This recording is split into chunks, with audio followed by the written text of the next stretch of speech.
Selamat datang di channel Sumber Belajar, media belajar masa kini. Mari kita belajar materi kelas 5, tema 2, subtema pertama, pembelajaran pertama. Namun sebelumnya, silahkan klik tombol subscribe dan nyalakan loncengnya agar kalian tidak ketinggalan video terbaru dari kami. Mari kita simak video pembelajaran berikut ini. Dayu memelihara banyak ikan hias berjenis ikan mas koki. Ikan-ikan hias itu dipelihara dalam sebuah akuarium. Setiap hari Dayu memberi makan ikan-ikannya. Dayu juga rutin membersihkan akuarium, lalu mengganti airnya dengan air bersih. Kegiatan itu ia lakukan seminggu sekali. Dayu senang melihat ikan-ikan di dalam akuarium berenang ke sana kemari. Dayu memperhatikan saat mulut ikan-ikan itu terbuka dan menutup, seolah-olah ikan-ikan itu selalu menelan air. Dayu bertanya-tanya, apa yang dilakukan ikan-ikan itu? Sobat Sumber Belajar, kamu telah membaca bacaan Dayu dan ikan hias. Perhatikan peta pikiran di bawah ini, lalu jawablah pertanyaan dalam setiap kotak. Bacaan berjudul Dayu dan ikan hias.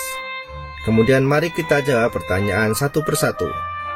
Siapa yang memelihara ikan hias? Dayu. Apa jenis ikan hias yang dipiara? Ikan mas koki. Di mana ikan hias itu dipiara? Di akuarium. Kapan ikan hias itu diberi makan? Setiap hari. Kapan akuarium dibersihkan? Seminggu sekali. Apa yang diperhatikan Dayu saat melihat ikan-ikan hiasnya? Dayu memperhatikan mulut ikan-ikan yang terbuka dan menutup. Sobat Sumber Belajar, menurutmu apa yang dilakukan ikan-ikan dengan selalu membuka dan menutup mulutnya? Tuliskan pendapatmu dalam kotak berikut. Mulut ikan selalu membuka dan menutup untuk bernapas. Pertama-tama tutup insang menutup. Secara bersamaan mulut terbuka dan dinding mulut mengembang. Saat itulah air terisap masuk. Kedua, rongga mulut menyempit dan mulut menutup. Secara bersamaan tutup insang terbuka. Akibatnya air keluar dari mulut dan melewati insang. Saat itulah oksigen dari dalam air terserap dan karbon dioksida dikeluarkan. Sobat Sumber Belajar, marilah kita simak bacaan berikut ini. Pernapasan pada hewan. Seperti manusia, hewan juga bernapas untuk mengambil oksigen dan membuang karbon dioksida. Namun, sistem pernapasan pada hewan berbeda dari manusia. Bahkan sistem pernapasan pada hewan pun berbeda-beda sesuai jenisnya. Berikut sistem pernapasan pada beberapa jenis hewan. Yang pertama, alat dan sistem pernapasan pada cacing tanah. Cacing tidak mempunyai alat pernapasan khusus. Cacing bernapas melalui permukaan kulit. Kulit cacing selalu basah dan berlendir untuk memudahkan penyerapan oksigen dari udara. Oleh karena itu, cacing menyukai tempat lembab untuk menjaga supaya kulit tubuhnya selalu basah dan berlendir. Di bawah permukaan kulit cacing yang tipis terdapat pembuluh udara. Saat udara masuk melalui kulit, oksigen diikat oleh darah. Pada darah cacing terkandung hemoglobin sehingga mampu mengikat oksigen. Oksigen yang diikat oleh hemoglobin lalu diedarkan ke seluruh tubuh. Zat sisa pembakaran berupa karbon dioksida dan uap air dikeluarkan dari tubuh juga melalui permukaan kulit. Yang kedua, alat dan sistem pernapasan pada serangga. Seperti hewan lain, serangga bernapas dengan mengisap oksigen dan melepaskan karbon dioksida. Namun, alat pernapasan serangga berbeda dengan hewan lain. Alat pernapasan serangga berupa trakea, yaitu sistem tabung yang memiliki banyak percabangan di dalam tubuh. Percabangan trakea disebut trakeola. Trakea mengedarkan oksigen langsung ke semua sel tubuh dan organ, serta menyerap karbon dioksida dari semua sel tubuh untuk dibuang. Udara memasuki trakea melalui pori-pori kecil di permukaan tubuh serangga yang disebut spirakel. Selanjutnya, udara beredar melalui pembuluh udara kecil. Sel-sel tubuh mengambil oksigen langsung dari pembuluh udara kecil itu. Karbon dioksida dari sel akan mengalir ke trakeola, lalu dibuang melalui lubang spirakel. Yang ketiga, alat dan sistem pernapasan pada ikan. Semua makhluk hidup termasuk ikan memerlukan oksigen supaya tetap hidup. Pengambilan oksigen ini melalui proses pernapasan yang melibatkan organ pernapasan. Ikan bernapas dengan organ khusus mirip saringan yang disebut insang. Insang berbentuk lembaran tipis berwarna merah muda dan selalu lembab. Insang terdapat tepat di belakang rongga mulut pada kedua sisi kepala ikan. Biasanya insang dilindungi oleh selaput atau rangka yang disebut tutup insang atau operkulum. Di balik tutup insang ini terdapat 4 deret insang yang saling tumpang tindih. Pada insang terdapat pembuluh darah halus. Pembuluh darah itu dapat menyerap oksigen yang terkandung dalam air dan melepaskan karbon dioksida dari darah.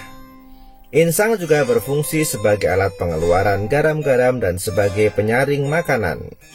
Untuk memperoleh cukup oksigen, mulut ikan dan insang bekerja bersama-sama seperti pompa isap air.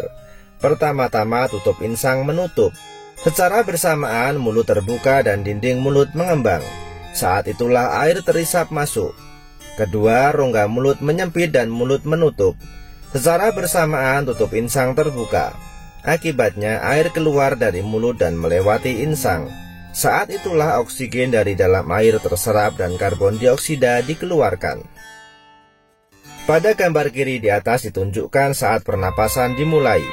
Mulut ikan membuka dan rongga mulut mengembang untuk mengisap air. Gambar anak panah biru menunjukkan aliran air masuk ke dalam rongga mulut.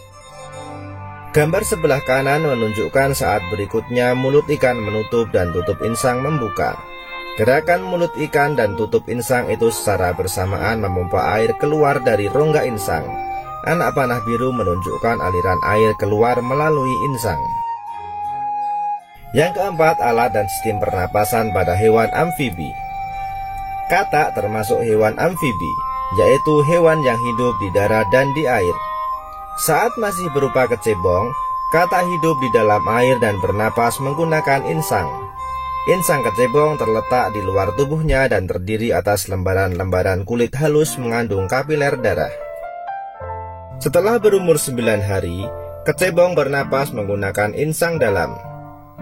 Insang dalam akan menyusut seiring mulai berfungsinya paru-paru dan katak muda pun tumbuh menjadi katak dewasa. Katak dewasa bernapas menggunakan paru-paru dan permukaan kulit. Di dalam paru-paru terdapat banyak gelembung udara yang sangat kecil, berselaput dan penuh dengan kapiler darah. Di dalam gelembung udara, oksigen diserap dan karbon dioksida dikeluarkan. Selain dengan paru-paru, katak juga bernapas melalui kulit. Permukaan kulit katak selalu basah agar memudahkan penyerapan oksigen dari udara. Yang kelima, alat dan sistem pernapasan pada reptil. Hewan yang termasuk jenis reptil diantaranya ialah ular, kadal, cecak, buaya, dan biawak. Reptil bernapas menggunakan paru-paru. Udara masuk melalui hidung, lalu ke batang tenggorokan, lalu ke paru-paru. Paru-paru reptil terletak di dalam rongga dada dan dilindungi oleh tulang rusuk. Paru-paru reptil sederhana dengan beberapa lipatan dinding yang dapat memperbesar permukaan paru-paru. Namun, paru-paru kadal dan buaya lebih kompleks dengan beberapa belahan dan bertekstur seperti spons. Pada reptil yang sering berkubang di air seperti buaya, lubang hidungnya dapat ditutup selama menyelam. Dengan begitu, air tidak akan masuk ke dalam paru-paru. Yang keenam, alat dan sistem pernapasan pada burung. Burung bernapas dengan sepasang paru-paru. Paru-paru burung terletak di dalam rongga dada. Udara yang mengandung oksigen masuk melalui lubang hidung pada pangkal paruh sebelah atas. Selanjutnya udara masuk ke pembuluh udara yang disebut trakea. Dari trakea, udara sebagian masuk ke paru-paru dan sebagian lagi masuk ke kantong udara. Burung menghirup udara sebanyak-banyaknya saat tidak terbang. Sebaliknya, saat terbang, burung tidak menghirup udara. Udara dihembuskan dari kantong udara ke paru-paru. Kantong udara berfungsi sebagai tempat menyimpan udara. Saat tidak terbang, burung menghirup udara sebanyak-banyaknya. Udara yang dihirup itu kemudian disimpan dalam kantong udara. Saat terbang, burung tidak menghirup udara melainkan mengambil dari kantong udara. Kantong udara juga membantu burung saat terbang, membantu mencegah hilangnya panas tubuh yang terlalu besar dan memperkeras suara. Yang ketujuh, alat dan sistem pernapasan pada mamalia. Mamalia adalah jenis hewan yang menyusui anaknya. Ada dua jenis mamalia, yaitu mamalia darat dan mamalia air. Mamalia darat misalnya kambing, sapi, kerbau, dan kuda. Mamalia air misalnya paus, duyung, dan lumba-lumba. Alat pernapasan mamalia darat terdiri atas hidung, pangkal tenggorok, batang tenggorok, dan paru-paru. Perhatikan gambar organ pernapasan kuda berikut. Pada mamalia air, hidungnya dilengkapi dengan katup. Saat mamalia tersebut menyelam, katup akan menutup. Sebaliknya, saat mamalia tersebut muncul ke permukaan, katup terbuka. Saat itulah mamalia air tersebut menghirup oksigen serta mengeluarkan karbon dioksida dan uap air.